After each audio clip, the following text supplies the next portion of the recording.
दोस्तों, स्वागत है मेरे चैनल में। मैं आज आपके पास लेके आया हूँ +1 की फिज़िक्स, जिसमें हम +1 के जितने भी चैप्टर हैं साइंस फिज़िक्स के 14-15 जितने भी चैप्टर हैं हम उसको स्टेप बाय स्टेप कवर करेंगे। तो चलो आज हम स्टार्ट करते हैं फर्स्ट चैप्टर से। सबसे पहले हम समझते हैं कि फ़िज़िक्स क्या होती है।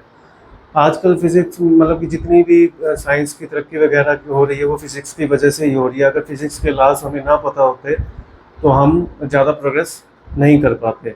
तो हम सबसे पहले हम समझते हैं कि फिज़िक्स क्या होती है। फिज़िक्स जनरली क्या है, generally the branch of science जो डील करती है with the study of matter, energy, motion, force, space, time and their interaction between them. यानी कि एक जो फिजिक्स जो है एक साइंस की एक ब्रांच है जो स्टडी करती है मैटर को, एनर्जी को, मोशन को, फोर्स को, स्पेस को, टाइम को और interaction and their interaction between them. अगर हमें एनर्जी के बारे में ना पता हो, मैटर का ना पता हो, फोर्स का ना हमें पता हो कि फोर्स क्या होता है, स्पेस और उनका आपस में जो एक रिएक्शन होगा, आपस में जो इनका इंटरेक्शन अगर वो ना पता हो तो हम मतलब कि हम ज़्यादा इन्फॉर्मेशन गेन नहीं कर पाएंगे। तो इन शॉर्ट में हम ये भी कह सकते हैं कि physics is generally that branch of science जो डील करती है लॉ के नेचर को, law of nature and there natural phenomena. और हमें फिजिक्स की नीड क्यों पड़ी? अब जैसे आपको पता ही है कि हम किसी बॉल को जैसे ऊपर फेंकते हैं तो वो वापस नीचे आती है, उसके नीचे आने का रीज़न क्या है। और अब जैसे अब हमारे प्लैनेट्स हैं वो सन के अराउंड चक्कर लगाते हैं, वो किस वजह से चक्कर लगाते हैं? साइंस हमें जो फिजिक्स हमें होती है वो इसी चीज़ का आंसर देती है। अब नेक्स्ट हम कहते हैं जैसे रॉकेट को छोड़ा जाता है तो किस लॉ के बेसिस पे छोड़ा जाता है। तो ये जो हमें फिजिक्स है वो हमें हेल्प करती है इन क्वेश्चन को जानने के लिए। तो physics help us to understand why does object falls to earth, यानी कि जैसे हम किसी बॉल को ऊपर फेंकते हैं तो वो वापस नीचे क्यों आती है, हम फिजिक्स के जो लॉज हैं उसकी हेल्प से जान सकते हैं। उसके बाद है how planets move around the sun, जैसे मैंने आपको पहले ही बताया था। तो हाउ लाइट ट्रेवल्स, अब लाइट कैसे ट्रेवल करती है स्पेस के अंदर या अर्थ में, जैसे जो भी है वो हम फिजिक्स के लॉ की हेल्प से ही जान सकते हैं। How sound is produced and transmitted, sound को कैसे प्रोड्यूस किया है, जैसे मैं आपके साथ बोल रहा हूँ, आपके सामने बोल रहा हूँ तो एक साउंड प्रोड्यूस हो रही है, तो ये कैसे प्रोड्यूस की होती है और ये कैसे ट्रेवल हो रही है वो हम फिजिक्स के लॉ की हेल्प से ही जान सकते हैं। उसके बाद how rockets and satellites moves in space, यानी हम जहाँ से रॉकेट वगैरह लॉन्च करते हैं तो वो कैसे लॉन्च किया जाता है और स्पेस में कैसे वो पहुँचते हैं वो हम फिजिक्स के लॉ की हेल्प से ही जान सकते हैं। तो अभी हमने बात की थी कि फिजिक्स क्या होती है, अब हम बात करेंगे मेजरमेंट की। हमें सबसे पहले कि मेजरमेंट की ज़रूरत क्यों पड़ी। तो मेजरमेंट जो है एक जनरली फाउंडेशन है फिजिक्स की, बिना मेजरमेंट के फिजिक्स का कोई वैल्यू नहीं रह जाएगी। जनरली क्या करता है मेजरमेंट, क्या करते हैं, it transform observation into scientific facts. ठीक है, जैसे हमने कोई भी ऑब्जर्वेशन की है, मतलब कि जैसे अब एक कार मूव कर रही है, ठीक है, वो एक पर्टिकुलर स्पीड से मूव करेगी, तो वो क्या करेगी, उस स्पीड की मेजरमेंट करेगी, उसके अकॉर्डिंग जो है डिफरेंट जो अब जब वो ट्रेवल कर रही है उसकी स्पीड एकदम तो सेम टू सेम तो रहेगी नहीं, कहीं पे कम होगी कहीं पे ज़्यादा होगी। तो वो उस फैक्ट्स को जो ऑब्जर्वेशन है उनको कैलकुलेट करती है, उसको चेंज करती है साइंटिफिक फैक्ट्स के अकॉर्डिंग। तो और प्रोवाइड करती है एक यूनिवर्सल लैंग्वेज जिसकी हेल्प से साइंटिस्ट स्टडी कर सकते हैं laws of nature and their interaction between them. तो ठीक है, without measurement we can not tell how heavy an object. For example ये मेरे पास डस्टर है, ठीक है, हमें इसका वेट मेज़र करना है। अगर हमें मेजरमेंट नहीं कर सकेंगे इसकी तो हम इसके वेट को कैलकुलेट कैसे करेंगे, ये 1 kg का है, 2 kg का है, 500 ग्राम का है या 300 ग्राम का है। ठीक है, we can not determine how far a planet from earth. अब अर्थ की लगा लो एक सूर्य से दूरी जो है वो हमें कैलकुलेट करनी है। अगर हम उस दूरी को मेज़र ही नहीं कर पाएंगे तो हम फिजिक्स के लॉ कैसे अप्लाई करेंगे। ठीक है, तो उसके बाद we can not calculate the speed of the car, जैसे अभी हमने बात की थी, अगर हमने किसी कार की स्पीड को मेज़र करना है, ठीक है, तो हमें एक यूनिट का पता होना चाहिए, मेजरमेंट यूनिट का, जिसकी हेल्प से हम उनकी कार की स्पीड को कैलकुलेट कर सकें। अब we can not measure the area of a land. अब एक लगा लो ये एक रूम ही है, हमें इसका एरिया मेजर करना है, ठीक है। अगर हमें मेजरमेंट का प्रोसेस ही नहीं पता तो हम उसके ऑब्जर्वेशन कैसे कलेक्ट करेंगे, तो हम हम बिना मेजरमेंट के कुछ भी कैलकुलेट नहीं कर सकते। फॉर एग्जांपल अब एक एग्जांपल और लेते हैं, जैसे हमने बॉल फेंकी, बॉल हाइट से ऊपर, बॉल यहाँ से ऊपर फेंकी, वो नीचे आ रही है, तो हमने जब बॉल फेंकी हमने किस फोर्स से उस बॉल को फेंका और किस स्पीड से वो गई, और वापस भी आने के वक्त वो नीचे क्यों आई, ठीक है, और किस स्पीड से नीचे आई। जब फील्डर ने उसको कैच किया तो जो फोर्स अप्लाइड हुआ उसके हाथ पे वो कितना हुआ और किस स्पीड से वो नीचे आ रही थी, और क्या उसके अंदर कौन सी एनर्जी थी, काइनेटिक एनर्जी थी या पोटेंशियल एनर्जी थी, वो हम कैसे कैलकुलेट कर सकते हैं with the help of measurement, जिसमें हमें मेजरमेंट्स के लॉज पता होंगे। बिना मेजरमेंट के हम कुछ भी कैलकुलेट नहीं कर सकते। तो फिजिक्स, इसलिए फिजिक्स जो है जनरली इसलिए माना जाता है कि जो मेजरमेंट को इसलिए माना जाता है कि वो जनरली फाउंडेशन है फिजिक्स की। बिना मेजरमेंट के हम किसी कोई भी चीज़ कोई भी लॉज अप्लाई नहीं कर सकते फिजिक्स के। तो हम कह सकते हैं कि जो एक मेजरमेंट है हमें एक न्यूमेरिकल वैल्यू प्रोवाइड करवाता है एक फिजिकल क्वांटिटी की। इस न्यूमेरिकल वैल्यू की हेल्प से जो साइंटिस्ट हैं उस ऑब्जर्वेशन को कैलकुलेट करते हैं, कंपेयर करते हैं किसी दूसरे ऑब्जर्वेशन से जो उन्होंने कैलकुलेट की है, तो उसके बेसिस के पर वे क्या करते हैं, जो वेरीफाई करते हैं लॉज को, और एक हमें और जो इन्फॉर्मेशन इससे हमें प्राप्त होती है एक रिलायबल होती है और यूनिवर्सली एक्सेप्टेबल होती है। तो मेजरमेंट काफ़ी हेल्प करती है फिजिक्स के लॉज को वेरीफाई करने के लिए। अब हम बात करते हैं मेजरमेंट प्रोसेस की। जो एक मेजरमेंट प्रोसेस है एक प्रकार से एक कंपेरेटिव एक प्रोसेस होता है जिसमें एक पर्टिकुलर, जैसे अब हमने इस फॉर एग्जांपल इसकी हमें लेंथ नापनी है, ठीक है। इससे हम लेंथ को कैसे नापेंगे। फॉर एग्जांपल हमारे पास एक रूलर है, ठीक है, जिसकी जो लेंथ है वो 10 सेंटीमीटर के अराउंड है, ठीक है। अब हम उस रूलर को इसके साइड पे रख के इसके यहाँ पे साइड पे रख के कंपेयर करेंगे। मान लो रूलर है 10 सेंटीमीटर का, ये है 8 सेंटीमीटर का, तो इसकी मेजरमेंट क्या हुई, इसकी लेंथ क्या हुई 8 सेंटीमीटर की। तो एक प्रकार से एक कंपेयरिंग प्रोसेस है जिसमें एक जो हमारी स्टैंडर्ड यूनिट होती है उससे इसको एक जिसकी हमने मेजरमेंट करनी है उसको कंपेयर किया जाता है, उसके बेसिस पे उसकी मेजरमेंट की जाती है। तो it is generally A comparing process. It is the process of comparing an unknown physical quantity. जैसे अभी हमने बताया था कि रूलर और इसका एग्जांपल लिया था, तो इसमें ये हमारी एक अननोन क्वांटिटी है जिसकी हमें मेजरमेंट का हमें पता नहीं है इसकी कितनी लेंथ है, तो उसको कंपेयर किया जाता है विद द स्टैंडर्ड यूनिट। यानी कि इसको हमने कंपेयर किसके साथ किया था, एक रूलर के साथ, ठीक है, to determine the how much quantity that exist, ये कितनी इसकी लेंथ है, ये कितनी एग्जिस्ट करती है उसके कंपैरिजन में। So this is a comparison process and standard chosen must be of same nature. यानी कि जो हमने एक स्टैंडर्ड जो हमने एक स्टैंडर्ड है, जो हमारा एक स्टैंडर्ड रूलर था, जो स्टैंडर्ड यूनिट थी, तो है वो सेम नेचर का होनी चाहिए। यानी कि हमने किसी की लेंथ अगर हमने किसी की लेंथ मेजर करनी है तो हमारा जो स्टैंडर्ड यूनिट है वो लेंथ की होनी चाहिए। अब एक एग्जांपल और लेते हैं, हमने किसी का टेम्परेचर मेजर करना है, जैसे बॉइलिंग वाटर है उसका टेम्परेचर मेजर करना है, ठीक है, तो हम उसको कंपेयर किससे करेंगे, हम इससे तो कंपेयर कर नहीं सकते क्योंकि ये लेंथ की है। लेंथ की जो होती है वो मीटर होती है स्टैंडर्ड यूनिट, ठीक है, और उसकी होती है टेम्परेचर की केल्विन, ठीक है, केल्विन या सेल्सियस वगैरह जो भी हम जिस में भी हम मेज़र करना चाहेंगे। तो हम उसके उस स्टैंडर्ड यूनिट की हेल्प से इसकी मेजरमेंट नहीं निकाल सकते। तो वो दोनों सेम नेचर के होने चाहिए, ठीक है।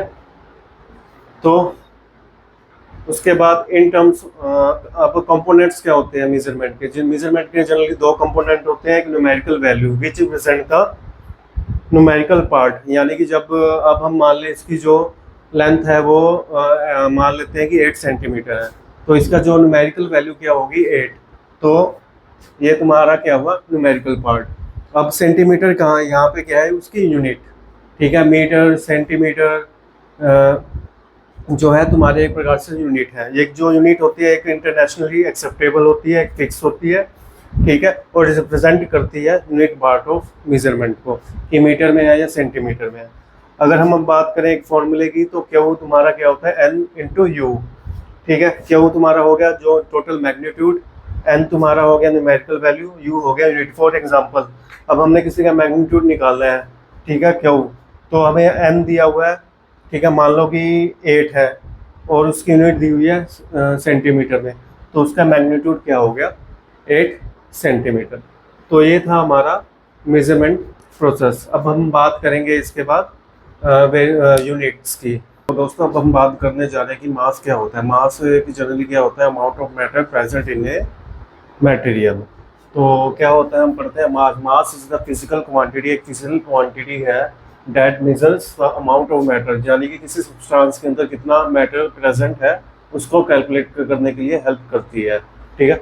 Which can not be zero, जो हमारा मास होता है, चाहे वो हम अर्थ पे हो, चाहे स्पेस में हो, चाहे हम मून में हो, हमारा जो मास रहता है वो हमेशा जीरो कभी भी नहीं हो सकता, वो उतना का उतना ही रहेगा। फॉर एग्जांपल अगर एक एप्पल 150 ग्राम का है तो उसका मास अर्थ पे भी सेम रहेगा, मून पे भी सेम रहेगा और स्पेस में भी सेम रहेगा। जबकि वेट जो होता है वो ग्रेविटेशनल पुल के कारण हमारा चेंज हो सकता है। जो मास होता है हमारा उसमें ग्रेविटेशनल पुल का कोई इफेक्ट नहीं पड़ता, ठीक है। अगर एक दूसरे एग्जांपल से भी हम इसको मास को समझ सकते हैं, जैसे कि एक लगा लो आप, एक कार्ट है, ठीक है, तो अगर वो खाली है, ठीक है, और एक भरी हुई है, जो भरी हुई है उसके अंदर मास ज़्यादा होगा एज़ कम्पेयर टू जो खाली है। हम पुश भी अगर करना चाहें, जो खाली कार्ट होगी उसको आसानी से पुश कर सकते हैं, जबकि जो भरी हुई कार्ट होगी उसको पुश करना मुश्किल होगा क्योंकि उसमें मास की प्रेजेंस ज़्यादा है। तो अब हम चलते हैं कि टाइप्स ऑफ मासेस। जनरली जो मासेस होते हैं, माइस के जनरली जो मास के टाइप है वो दो टाइप के होते हैं। पहला होता है एक इनर्शियल मास और दूसरा होता है ग्रेविटेशनल मास, ठीक है। तो अब हम बात करेंगे इनर्शियल मास की। जो इनर्शियल मास होता है वो मेजर करता है कितना रेजिस्टेंस ऑफर करती है एक body with regards to acceleration when, जब उसके पे एक फोर्स अप्लाई किया जाता है। तो inertial mass the mass that measure the resistance offered by a body, यानी कि क्या मेजर करती है कि रेजिस्टेंस कितना ऑफर्ड किया गया है बॉडी में अगेंस्ट एक्सेलरेशन, जब उसके ऊपर जब अगेंस्ट एक्सेलरेशन के अगेंस्ट में कितना रेजिस्टेंस ऑफर किया गया है when a force is applied, ठीक है। तो फॉर एग्जांपल मैं ये लेके चलता हूँ, ठीक है, ये ऐसे मूव कर रहा है, ठीक है, ये इसके एक्सेलरेशन में है, ठीक है, मैंने यहाँ से फोर्स अप्लाई किया, तो जब फोर्स इधर की तरफ अप्लाई किया तो इसमें रेजिस्टेंस ऑफर किया। तो इनिशियल मास क्या करता है, ये रेजिस्टेंस को मेजर करने में हेल्प करता है, ठीक है। अब हम रिलेशनशिप देखते हैं कि मास एक्सेलरेशन में क्या रिलेशनशिप होती है। According to Newton second law, force हमारा क्या होता है, मास इनटू एक्सेलरेशन। अगर इसको हम सिंप्लीफाई करें, फोर्स फॉर्म में एक्सेलरेशन हमारा क्या हो गया, मास। जो मास हमारा वो क्या होता है, इनवर्सली प्रोपोर्शनल टू होता है एक्सेलरेशन, यानी कि जितना ज़्यादा मास होगा उतना ही एक्सेलरेशन हमारा कम होगा। अब हम बात करते हैं ग्रेविटेशनल मास की। The mass that determines the gravitational attraction between two body is called gravitational mass. For example, ठीक है, हमने एक बॉल ऊपर फेंकी, ठीक है, वो हाइट पे गई। अब उन दोनों के भी अब किसके अगेंस्ट में वो ग्रेविटेशनल जो अट्रैक्शन होगा उसके अर्थ के रिस्पेक्ट में होगा। तो जो ग्रेविटेशनल अट्रैक्शन होता है वो बॉल और अर्थ के बीच में, वो तुम्हारा क्या हो गया, ग्रेविटेशनल मास, ठीक है। अब मास के कैरेक्टरिस्टिक्स के बारे में बात करें। Mass is a scalar quantity. Mass जो है हमारी एक स्केलर क्वांटिटी है। स्केलर क्वांटिटी का मतलब है कि इसका सिर्फ एक मैग्नीट्यूड होता है, इसकी डायरेक्शन नहीं होती, ठीक है। मास is the measure of inertia of body.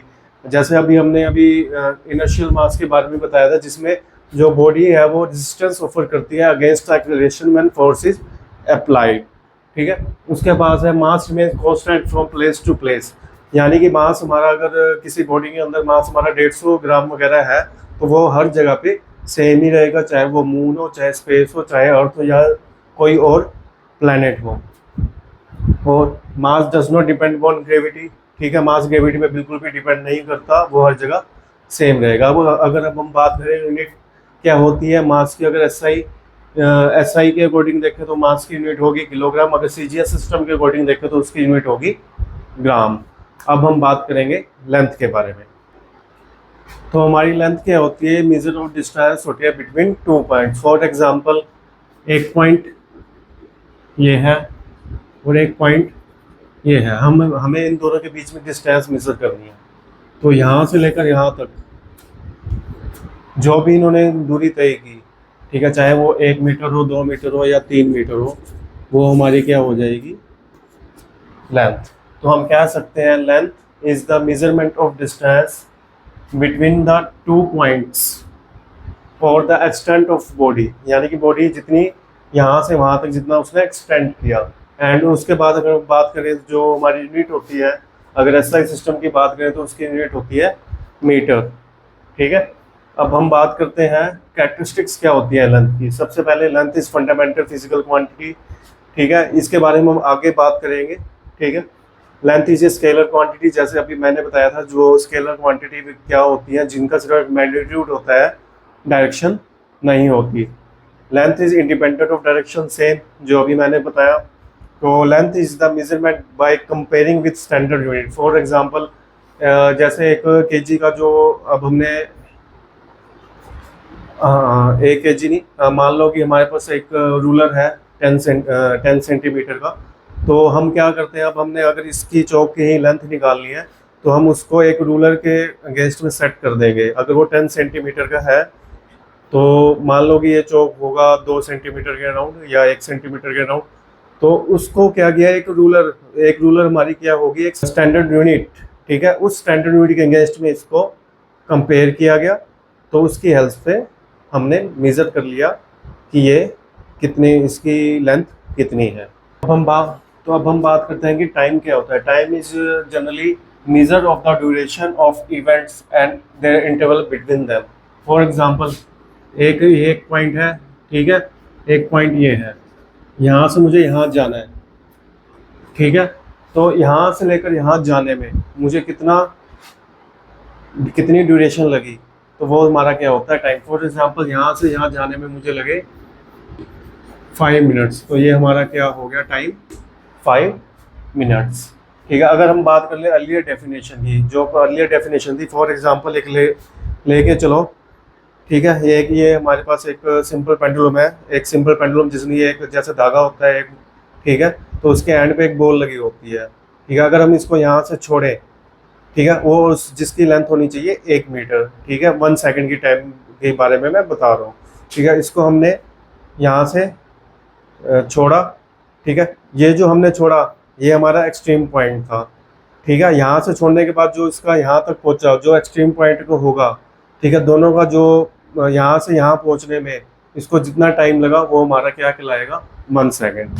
तो अर्लियर डेफिनेशन की आदि 1 second was defined as the time taken by a simple pendulum of length 1 metre, जिसकी लेंथ 1 मीटर होनी चाहिए, in going from one extreme position to other extreme position. अब इसको समझते हैं हम डायग्राम के हिसाब से।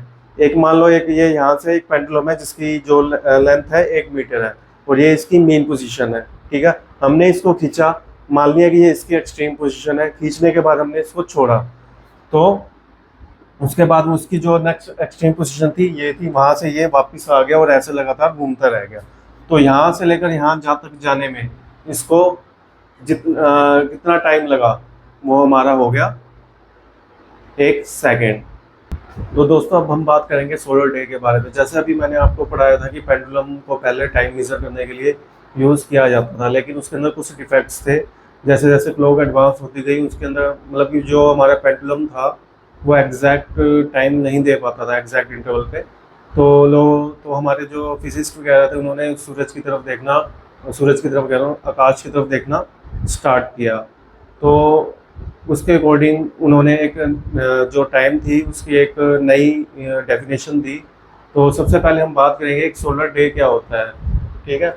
This is the time interval between two successive noons when sun reach the highest point in the sky at specific location. यानी कि मान लो एक स्पेसिफिक लोकेशन है, जैसे हम इंडिया में हैं, इंडिया में किसी भी जगह पर हैं, ठीक है। तो जो इंटरवल होगा सक्सेसिव नोन्स का, यानी कि आज के दिन हम खड़े हैं तो हमने देखा जो एक्सट्रीम पॉइंट था, ठीक है, तो नून का जो मतलब कि तो उसको हमने आज के दिन देखा और सेम अगले दिन देखा, ठीक है, जो हमारी पोजीशन थी। तो उसके अकॉर्डिंग हमारा क्या होगा, वो उन्होंने सोलर डे निकाला, ठीक है। उसके बाद हम बात करेंगे मेन सोलर डे। अब सारे दिन एक जैसे तो होते नहीं है, ठीक है। तो दिन कोई छोटा होता है कोई बड़ा होता है, तो उस टाइम इंटरवल को निकालना मुश्किल था। तो हमारे जो फिजिस्ट वगैरह थे उन्होंने क्या किया कि एक जो एंटायर ईयर होता है उसमें उसमें जो हमारा एंटायर ईयर होता है उसमें जो हमारे नून्स होते हैं, जो सक्सेसिव नून्स होते हैं, उसका टाइम इंटरवल निकाला। तो उसका उसके बाद उन्होंने एवरेज करके एक टाइम निकाला, वो हमारा क्या होता है, mean solar day. Because of variation physicist calculate the average length of all solar day, जितने भी हमारे सोलर डेज थे, ठीक है, उनकी एवरेज निकाली through out the entire year, और जो हमारी एग्जैक्ट एवरेज होगी वो हमारा क्या होगा, मीन सोलर डे। उसी के बेस पर उन्होंने जो है मीन सोलर सेकंड की डेफिनेशन निकाली। अब हम बात करते हैं, one mean solar day is made up of 24 hour, ठीक है। तो एक जो हमारा सोलर डे होगा, वन मीन सोलर डे होगा, उसके अंदर 24 घंटे होते हैं, ठीक है। और एक घंटे के अंदर 60 मिनट होंगे, और एक 60 मिनट के अंदर 60 सेकंड। तो हमारे टोटल हो गए 86,400 सेकंड। उसके अकॉर्डिंग उन्होंने एक 1 सेकंड की डेफिनेशन दी। क्या क्या कि thus we divine the one mean solar second as 1/86,400 part of mean solar day. यानी कि जो हमारा वन मीन सेकंड होगा 1/86,400 पार्ट होगा सोलर डे का।